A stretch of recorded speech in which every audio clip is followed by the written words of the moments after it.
Monumen Nasional, atau yang lebih dikenal sebagai Monas, bukan sekadar tugu menjulang di tengah ibu kota.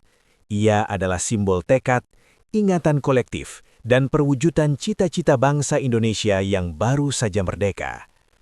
Untuk memahami Monas, kita harus kembali ke masa awal kemerdekaan, ketika Indonesia masih berjuang menata identitasnya di tengah luka penjajahan dan semangat revolusi yang belum padam. Pada akhir tahun 1940-an hingga awal 1950-an, Jakarta, yang saat itu baru kembali menjadi ibu kota negara, masih menyimpan banyak bekas kolonial. Bangunan peninggalan Belanda mendominasi lanskap kota, seakan mengingatkan rakyat bahwa kemerdekaan masih harus ditegaskan, tidak hanya secara politik, tetapi juga secara simbolik. Presiden pertama Republik Indonesia, Soekarno, memahami betul pentingnya simbol visual dalam membangun kebanggaan nasional.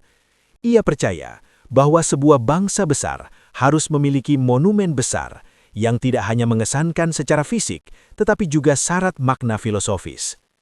Gagasan pembangunan monumen nasional mulai menguat pada awal dekade 1950-an. Soekarno membayangkan sebuah tugu yang dapat disejajarkan dengan Menara Eiffel di Paris atau Washington Monument di Amerika Serikat. Namun, ia tidak ingin sekedar meniru. Monumen itu harus mencerminkan kepribadian Indonesia, berakar pada budaya Nusantara, sejarah perjuangan, dan semangat kemerdekaan. Dari sinilah muncul ide bentuk lingga dan yoni, simbol kesuburan dan kehidupan dalam budaya Indonesia kuno, yang kemudian diterjemahkan ke dalam wujud tugu menjulang dan alas berbentuk cawan. Pada tahun 1954, pemerintah Indonesia secara resmi mengumumkan rencana pembangunan Monumen Nasional. Sebuah sayembara desain nasional pun diadakan untuk mencari rancangan terbaik. Para arsitek dan seniman dari berbagai daerah mengajukan konsep mereka, membawa semangat zaman yang penuh idealisme. Sayembara ini bukan hanya kompetisi teknis, melainkan juga arena pertarungan gagasan tentang seperti apa wajah Indonesia merdeka seharusnya ditampilkan kepada dunia. Namun perjalanan menuju satu desain final tidaklah mudah. Sayembara pertama belum menghasilkan rancangan yang benar-benar memuaskan Soekarno. Ia menginginkan monumen yang benar-benar berbicara tentang Indonesia, tegas, agung, dan abadi. Sayembara kedua kemudian digelar, dan dari sinilah muncul desain yang kemudian dikembangkan oleh arsitek Friedrich Silaban dan R.M. Sudarsono dengan pengaruh kuat dari visi pribadi Soekarno sendiri. Presiden bahkan terlibat langsung dalam diskusi proporsi, simbol, hingga makna filosofis setiap bagian. Lokasi pembangunan pun dipilih dengan penuh pertimbangan. Lapangan Medan Merdeka yang berada di jantung Jakarta dipandang sebagai titik nol kekuasaan dan simbol kemerdekaan. Disinilah Monas akan berdiri, menjadi pusat orientasi kota dan pusat ingatan nasional. Penempatan ini menegaskan bahwa kemerdekaan adalah poros kehidupan berbangsa dan bernegara. Lebih dari sekedar bangunan, sejak awal Monas dirancang sebagai ruang edukasi sejarah. Di bagian bawahnya, direncanakan museum yang akan menampilkan diorama perjalanan panjang bangsa Indonesia dari masa kerajaan kuno, penjajahan, hingga proklamasi kemerdekaan. Dengan demikian, Monas bukan hanya untuk dilihat, tetapi juga untuk dipelajari dan direnungkan. Bab pertama sejarah Monas adalah kisah tentang mimpi dan tekad. Ia lahir dari kebutuhan mendesak sebuah bangsa muda untuk menyatakan jati dirinya. Di tengah keterbatasan ekonomi dan tantangan politik, Indonesia berani bermimpi besar. Monas menjadi bukti bahwa kemerdekaan bukan hanya dirayakan, tetapi juga diabadikan dalam bentuk yang akan bertahan lintas generasi. Monas mulai memasuki tahap paling menentukan pada akhir dekade 1950-an. Pembangunan fisik. Jika bab 1 adalah kisah tentang mimpi dan gagasan, maka bab 2 adalah cerita tentang kerja keras, pengorbanan, serta pergulatan bangsa muda menghadapi keterbatasan nyata.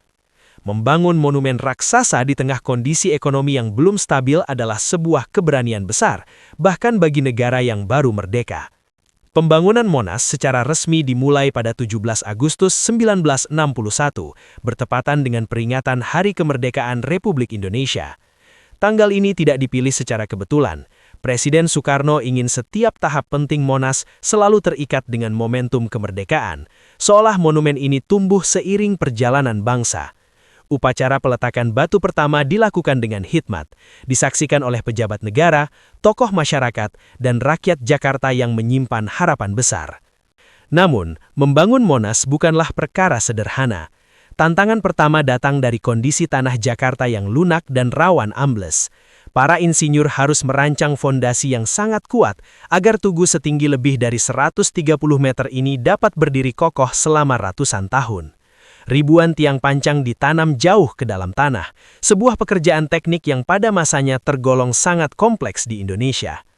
Tantangan berikutnya adalah keterbatasan teknologi dan sumber daya. Indonesia pada awal 1960-an belum memiliki pengalaman membangun monumen berskala raksasa seperti ini. Banyak material harus diproduksi dengan standar tinggi, sementara peralatan berat masih terbatas. Meski demikian, semangat kemandirian sangat ditekankan. Monas dirancang dan dibangun oleh tenaga dalam negeri, sebagai bukti bahwa bangsa Indonesia mampu berdiri di atas kaki sendiri. Situasi politik dan ekonomi juga menjadi ujian berat. Pada pertengahan 1960-an, Indonesia menghadapi krisis ekonomi serius, inflasi tinggi, serta ketegangan politik nasional. Dana pembangunan seringkali tersendat, menyebabkan proses konstruksi berjalan tidak lancar. Ada masa-masa ketika pembangunan Monas hampir terhenti sepenuhnya. Namun, Soekarno tetap berkisiras melanjutkan proyek ini. Baginya, Monas adalah simbol perjuangan yang tidak boleh berhenti meski keadaan sulit. Di tengah tantangan tersebut, ribuan pekerja, tukang, insinyur, mandor, dan tenaga kasar bekerja siang dan malam. Mereka datang dari berbagai daerah, membawa latar belakang budaya yang berbeda, namun dipersatukan oleh tujuan yang sama. Setiap adukan semen, setiap balok beton yang diangkat, menjadi bagian dari cerita kolektif bangsa. Monas bukan hanya dibangun oleh negara, tetapi oleh rakyatnya. Salah satu bagian paling ikonik dari Monas adalah lidah api berlapis emas di puncaknya. Api ini melambangkan semangat perjuangan rakyat Indonesia yang tak pernah padam. Proses pembuatannya sendiri penuh tantangan, baik secara teknis maupun simbolis. Emas yang digunakan bukan sekedar hiasan, melainkan pernyataan bahwa kemerdekaan adalah sesuatu yang sangat berharga. Pada awalnya, jumlah emas terbatas, namun tetap dipasang sebagai simbol harapan bahwa suatu hari bangsa ini akan semakin makmur. Selain tugu utama, pembangunan juga mencakup museum di bagian bawah Monas. Diorama-diorama sejarah dirancang dengan detail tinggi untuk menggambarkan perjalanan panjang bangsa Indonesia, mulai dari masa kerajaan, penjajahan, hingga proklamasi kemerdekaan. Semuanya disusun sebagai narasi visual yang mudah dipahami oleh masyarakat luas. Ini menegaskan bahwa Monas bukan hanya monumen vertikal yang menjulang ke langit, tetapi juga ruang horizontal untuk belajar dan merenung. Pembangunan Monas berlangsung dalam beberapa tahap dan memakan waktu lebih dari 1 dekade. Perubahan politik setelah tahun 1965 turut mempengaruhi kelanjutan proyek ini. Meski Soekarno tidak lagi berkuasa, pembangunan Monas tetap diteruskan sebagai warisan nasional yang melampaui kepentingan satu rezim. Hal ini menunjukkan bahwa Monas telah menjadi simbol bersama, bukan milik satu tokoh semata. Bab kedua sejarah Monas adalah kisah tentang keteguhan. Ia mengajarkan bahwa mimpi besar selalu disertai rintangan besar. Dalam setiap retakan beton dan setiap jeda pembangunan, tersimpan cerita tentang bangsa yang memilih untuk tidak menyerah. Monas berdiri bukan karena keadaan selalu mendukung, tetapi karena keyakinan bahwa simbol kemerdekaan harus tetap diwujudkan apapun tantangannya. Monas akhirnya memasuki babak baru ketika pembangunan fisiknya mencapai tahap yang memungkinkan monumen ini diperkenalkan secara luas kepada masyarakat. Bab 3 bukan lagi tentang perjuangan mendirikan bangunan, melainkan tentang peneguhan makna. Saat Monas resmi berdiri sebagai simbol nasional dan mulai hidup dalam kesadaran kolektif rakyat Indonesia. Setelah melalui proses panjang yang penuh tantangan, Monas mulai menunjukkan wujud utuhnya pada awal tahun 1970-an. Meski pembangunan detail interior dan penyempurnaan museum masih terus berlangsung, secara visual Monas telah menjelma menjadi ikon Jakarta. Pada 12 Juli 1975, Monumen Nasional secara resmi dibuka untuk umum oleh Presiden Soeharto. Peresmian ini menandai perubahan fungsi Monas dari proyek pembangunan nasional menjadi ruang publik dan simbol pemersatu bangsa.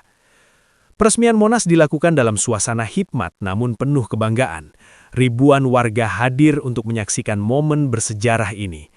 Dari kejauhan, lidah api berlapis emas di puncak tugu memantulkan cahaya matahari, seakan menegaskan pesan utama monumen ini. Semangat perjuangan Indonesia tidak akan pernah padam. Bagi banyak orang, berdirinya Monas adalah bukti nyata bahwa bangsa ini mampu menyelesaikan mimpi besar yang dirintis sejak awal kemerdekaan. Makna simbolik Monas terletak pada setiap bagian arsitekturnya. Tugu utama setinggi 132 meter melambangkan lingga, simbol kejantanan, kekuatan, dan semangat hidup. Sementara bagian dasar berbentuk cawan melambangkan yoni, simbol kesuburan dan asal kehidupan.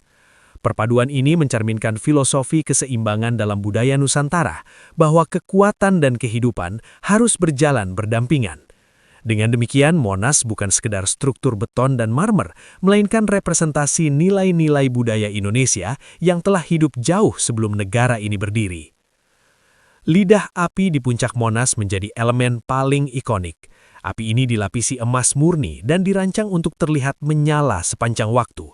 Ia melambangkan api revolusi, keberanian, dan pengorbanan para pahlawan bangsa. Api ini juga menjadi pengingat bahwa kemerdekaan bukan hadiah, melainkan hasil perjuangan panjang yang harus terus dijaga. Seiring waktu, jumlah emas pada lidah api ini bahkan ditambah, menandakan harapan akan kemakmuran bangsa yang terus bertumbuh. Di bagian bawah Monas, Museum Sejarah Nasional mulai dibuka dan diisi dengan diorama-diorama perjuangan bangsa. Diorama ini disusun secara kronologis, membawa pengunjung menelusuri perjalanan Indonesia dari masa kerajaan kuno, era penjajahan, kebangkitan nasional, hingga proklamasi kemerdekaan 1945. Museum ini menjadikan Monas bukan hanya tempat untuk berfoto atau menikmati pemandangan kota dari pelataran atas, tetapi juga ruang edukasi yang menanamkan nilai sejarah kepada generasi muda. Seiring dibukanya Monas untuk umum, kawasan Medan Merdeka pun berkembang menjadi ruang publik penting. Monas menjadi titik temu berbagai lapisan masyarakat, pelajar yang belajar sejarah, keluarga yang berekreasi, hingga tamu negara yang ingin memahami Indonesia. Setiap kunjungan ke Monas menjadi pengalaman simbolik, sebuah perjalanan dari dasar sejarah menuju puncak cita-cita bangsa. Monas juga berfungsi sebagai panggung peristiwa nasional, upacara kenegaraan, peringatan Hari Kemerdekaan, hingga berbagai acara budaya sering dikaitkan dengan keberadaan monumen ini. Dalam setiap momen tersebut, Monas hadir sebagai latar yang memperkuat pesan persatuan dan kebangsaan. Ia berdiri diam, namun berbicara banyak tentang identitas Indonesia. Bab ketiga sejarah Monas adalah kisah tentang pengakuan dan pemaknaan. Setelah melewati masa pembangunan yang penuh tantangan, Monas diterima sebagai milik bersama seluruh rakyat Indonesia. Ia bukan lagi proyek ambisius satu generasi, melainkan warisan nasional lintas zaman. Dari sinilah, Monas mulai menjalani perannya yang paling penting, menjaga ingatan kolektif bangsa dan mengingatkan bahwa kemerdekaan harus selalu dimaknai, bukan sekedar dirayakan. Monas memasuki era modern, bukan lagi sekedar monumen sejarah, melainkan ruang hidup yang terus berinteraksi dengan zaman. Jika pada bab-bab sebelumnya Monas lahir dari mimpi, dibangun dengan pengorbanan, dan dimaknai melalui simbol, maka pada bab terakhir ini Monas tampil sebagai warisan yang terus diperbaharui, menjaga masa lalu sekaligus menyapa masa depan.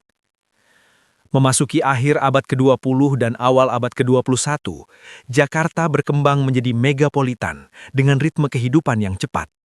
Gedung-gedung tinggi, jalan layang, dan pusat bisnis tumbuh mengelilingi kawasan Medan Merdeka. Di tengah perubahan tersebut, Monas tetap berdiri tegak sebagai penanda orientasi kota dan pengingat akar sejarah bangsa. Meski dikelilingi modernitas, Monas tidak kehilangan wibawanya. Justru kontras inilah yang memperkuat posisinya sebagai jangkar sejarah di tengah arus globalisasi. Peran Monas sebagai ruang publik semakin menguat. Kawasan sekitarnya ditata ulang agar lebih ramah bagi masyarakat. Taman-taman hijau, jalur pejalan kaki, dan area rekreasi menjadikan Monas tempat berkumpul warga dari berbagai latar belakang. Pagi hari diisi dengan aktivitas olahraga, siang dengan kunjungan edukatif, dan sore hingga malam menjadi ruang interaksi sosial. Monas tidak lagi hanya dikunjungi pada momen kenegaraan, tetapi hadir dalam keseharian masyarakat Jakarta. Di era digital, fungsi edukasi Monas juga beradaptasi. Museum di bagian bawah monumen terus diperbaharui dengan pendekatan visual yang lebih interaktif. Diorama tidak hanya menjadi pajangan statis, tetapi titik awal diskusi tentang sejarah, identitas, dan masa depan bangsa. Bagi generasi muda yang tumbuh dengan teknologi, Monas menjadi jembatan antara narasi sejarah klasik dan cara belajar modern. Ia mengajarkan bahwa memahami masa lalu adalah syarat untuk melangkah ke depan dengan bijak. Monas juga menjadi simbol inklusivitas dan persatuan. Di ruang ini, perbedaan sosial, budaya, dan generasi melebur. Wisatawan dari berbagai daerah dan negara datang untuk memahami Indonesia melalui satu titik sentral. Sementara bagi rakyat Indonesia sendiri, Monas adalah cermin, tempat untuk melihat kembali siapa kita dan kemana kita akan melangkah. Dalam konteks nasional, Monas tetap memainkan peran simbolik yang kuat. Setiap peringatan Hari Kemerdekaan, perayaan nasional atau momen refleksi bangsa, Monas selalu hadir sebagai latar utama. Ia menjadi saksi bisu zaman-zaman, pergantian generasi, dinamika politik, hingga tantangan global yang terus berkembang. Namun makna dasarnya tetap sama, kemerdekaan, persatuan, dan semangat pantang menyerah. Warisan terbesar Monas bukan hanya bentuk fisiknya, tetapi nilai yang diwariskan. Ia mengajarkan bahwa sebuah bangsa membutuhkan simbol yang mampu menyatukan ingatan kolektif. Monas mengingatkan bahwa kemerdekaan bukanlah titik akhir, melainkan proses yang harus terus dijaga dan diperjuangkan dalam bentuk yang berbeda di setiap zaman. Tantangan masa kini mungkin bukan lagi penjajahan fisik, melainkan ketimpangan sosial, krisis identitas, dan tekanan global.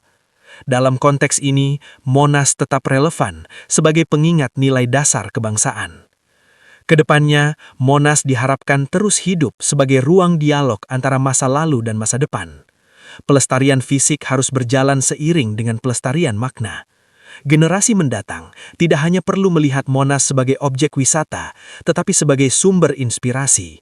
Sebuah monumen yang mengajarkan bahwa mimpi besar dapat diwujudkan melalui persatuan, ketekunan, dan keberanian menghadapi tantangan zaman. Bab keempat ini menutup perjalanan sejarah Monas dengan satu kesimpulan utama. Monas bukan monumen yang selesai pada hari peresmiannya. Ia adalah proyek kebangsaan yang terus berjalan. Selama bangsa Indonesia masih menjaga ingatan, nilai, dan semangat kemerdekaan, Monas akan tetap berdiri, bukan hanya di tengah Jakarta, tetapi juga di hati setiap generasi Indonesia.